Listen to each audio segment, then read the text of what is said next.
શું સંતના બફાટની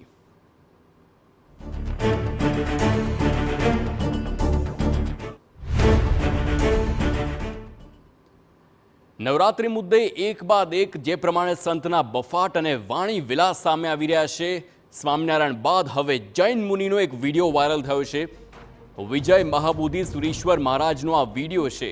પાપનો પ્રવેશ કરાવનાર તહેવાર એટલે નવરાત્રી. આ જૈન મુનિનું નિવેદન છે. નવરાત્રિના પાપે જીવનમાં પાપને પ્રવેશ થયો છે તેમ તેમનું નિવેદન આપ્યું છે. આ નવરાત્રિ નહીં, લવરાત્રિ છે. 9 દિવસના કપડાં જુદા, મેકઅપ જુદો, શોખ જુદા. માતા પિતા પોતાના સંતાનોને કેમ નવરાત્રિમાં મોકલે છે, આ પ્રકારનું નિવેદન જૈન મુનિએ આપ્યું છે. નવરાત્રિ પછી ગર્ભપાતના કિસ્સા વધતા હોવાનો પણ જૈન મુનિએ દાવો કર્યો છે. આ નવરાત્રીના પાપે તમારા જીવનમાં પાપનો પ્રવેશ થયો છે. હું તો કહું છું નવરાત્રી નથી, આ લવરાત્રી છે. નવરાત્રી હોય 9 દિવસના કપડા જુદા, 9 દિવસનો મેકઅપ જુદો, 9 દિવસના શોખ જુદા જુદા.